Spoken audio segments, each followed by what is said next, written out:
संस्कृत का श्लोक बोल रहा हूँ। क्रमणेवाधिकास्ते मा फलेषु कदाचन मा कर्म फलेतु भूर्मत्व संगो अस्तत्व कर्मणि। इसका अर्थ ये हुआ कि कर्म करते रहिए, फल की इच्छा मत कीजिए। दूसरा श्लोक में बोल रहा हूँ, गायन्ति देवा किलिकितकानि धन्यस्तुते भारत भूमि भागे स्वर्गा पवर्गा स्पंद मार्ग भूते भवन्ति पुरुषवा श्रुतवात्।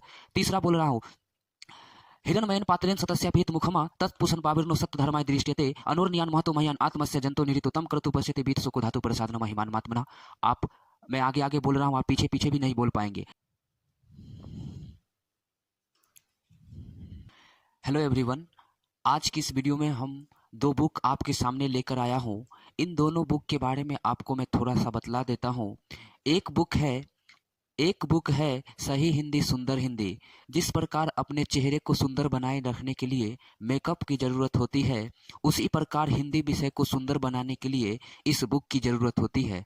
आप हिंदी से अगर ग्रेजुएशन कर रहे हैं या पीजी कर रहे हैं, पीजी का मतलब है पोस्ट ग्रेजुएशन, एमए कर रहे हैं, तो इन बुक को आपको ज़रूर पढ़ना चाहिए।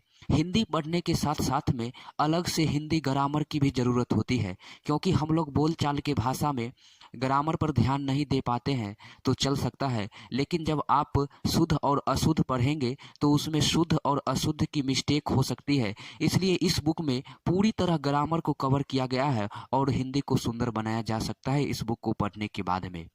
इसलिए अगर आप हिंदी से हैं तो इन बुक को आप परचेज कर सकते हैं। ये मात्र 195 रुपया आपको मिल जाएंगे। किसी भी ऑनलाइन पे ये थोड़ा कम पड़ेगा आपको, ऑफलाइन में 20% डिस्काउंट होता है। तो ज़रूर इस बुक को पढ़िए। और पढ़ने के साथ साथ में आपको मैं बता दूं कि पढ़ने से पहले भी कुछ पढ़ना होता है। जैसा कि आप परीक्षा में अधिक नंबर कैसे ला सकते हैं, तो एक बुक है पढ़ो तो ऐसे पढ़ो।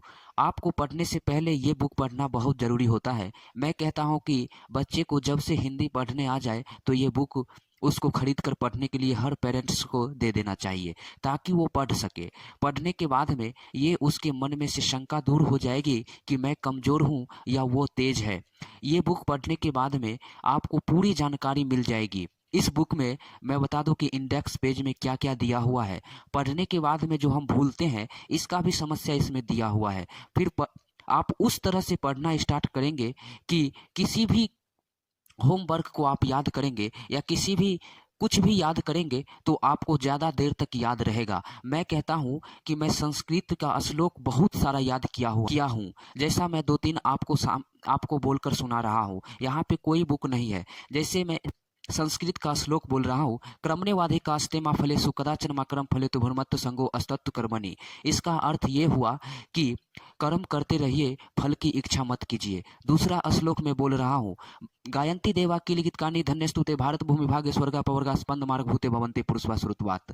तीसरा बोल रहा हूँ, हिरण्मयेन पात्रेण सतस्यापीत मुखमा तत्पुषण पाविर्नो सत्य धर्माय दृष्टियते अनोर्नियान महतो मह्यान आत्मस्य जंतो निरितो तम क्रतु पश्यते बीत सुको धातु प्रसादन महिमान मात्मना। आप, मैं आगे आगे बोल रहा हूँ, आप पीछे पीछे भी नहीं बोल पाएंगे, क्योंकि पढ़ने का जो तरीका होता है, आप कम पढ़िए, सटीक पढ़िए। इस बुक में बता दे रहा हूँ कि इंडेक्स पेज में क्या क्या दिया हुआ है। इस बुक की प्राइस की बात करें तो 145 में मिल जाएगा। आप 145 खर्च कर देते होंगे कहीं और जगह पे, और आप बुक पढ़ेंगे तो पढ़ने का सही मायने में क्या तरीका है वो आपको पता चल जाएगा इस बुक को पढ़ने के बाद में। इस बुक में दिया हुआ है अध्ययन क्या है, आप जो पढ़ते हैं उसका अध्ययन क्या है, उसके बारे में दिया हुआ है। उसके बाद हम जो पढ़ते हैं वो मनोवैज्ञानिक क्या है, पढ़ने के बाद में हमारा मस्तिष्क जो है किस प्रकार मनोवैज्ञानिक के रूप में वो ग्रहण करता है। हमारा मस्तिष्क, जो हम पढ़ते हैं वो मस्तिष्क किस प्रकार से काम करता है या नहीं करता है, इस बुक में दिया हुआ है। जैसा कि आप लोग जानते हैं, सुबह 3 बजे से 4 बजे तक बहुमुहूर्त का समय होता है। उस समय हम अगर कुछ याद करते हैं तो जल्दी याद हो जाता है। इसमें दिया हुआ है, हमारा मस्तिष्क टॉपिक में दिया हुआ है। उसके बाद स्मरण शक्ति कैसे बढ़ाए, याद करने की क्षमता कैसे बढ़ाए। जैसा कि अभी मैंने पीछे 2-3 श्लोक आपको पढ़कर बताया, वो मैंने याद कर लिया हूँ। श्लोक याद करना आम बात नहीं है, किसी के बस की बात नहीं है।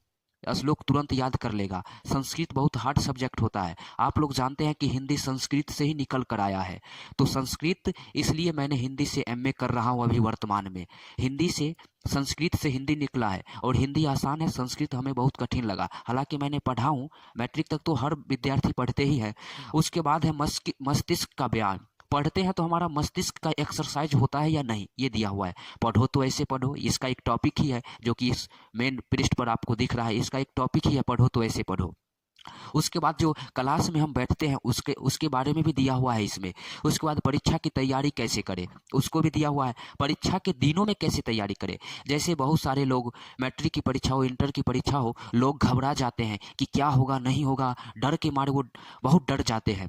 तो इस बुक में ये भी दिया हुआ है कि परीक्षा के समय में हमें कपड़े कैसे पहनना चाहिए, कपड़े ढीले पहनना चाहिए, लोग जींस पहनते हैं, फिटिंग जींस पहनते हैं, इससे हमारा स्मरण शक्ति कम होती है, कंफर्टेबल महसूस नहीं कर पाते हैं। ये भी दिया हुआ है परीक्षा में कैसे बैठना चाहिए, परीक्षा के दिनों में क्या करना चाहिए।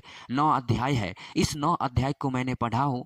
मस्तिष्क के कितने प्रकार के तरंगे होते हैं, 4 प्रकार के तरंगे हमारे मस्तिष्क में उत्पन्न होते हैं, बीटा तरंगे, अल्फा तरंगे, थीटा तरंगे और डेल्टा तरंगे।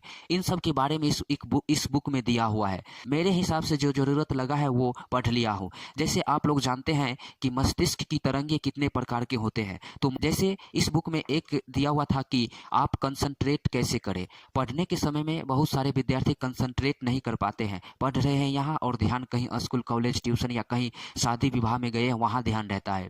तो इसमें लिखा हुआ है कि एक मोमबत्ती को आप जला लीजिए, उस धारा को, मोमबत्ती जिससे धारा निकलती है, वो लूह निकलता है, उसको आप लगभग आधे घंटा तक उसको देखिए, कंसंट्रेट मजबूत हो जाती है। इस बुक में पूरा दिया हुआ है, आप अगर चाहें तो ले सकते हैं। ये बुक का मैं प्रचार नहीं कर रहा हूँ क्योंकि हर स्टूडेंट को इसे पढ़ना चाहिए। इस बुक को मैं बता दूं कि आप सीबीएसई बोर्ड में जाएंगे तो देखेंगे इंग्लिश मीडियम वाले विद्यार्थियों को, जैसे डीएवी बहुत प्रसिद्ध स्कूल है, आप लोग जानते होइएगा, डीएवी स्कूल में जाएंगे तो हर विद्यार्थी 11-12 जो 11th-12th में होंगे वो हिंदी मीडियम इन बुकों को पढ़ते हैं और शिक्षक वहाँ के जो होते हैं वो इन बुक को रेफर करते हैं कि आप लोग इन बुक को पढ़िए। तो देखते हैं कि सीबीएसई बोर्ड वाले भी इस बुक को पढ़ते हैं। उम्मीद कर रहा हूँ कि मैं जो आपको बोला हूँ ये स्पष्ट रूप में आपने समझा होगा और सुना होगा।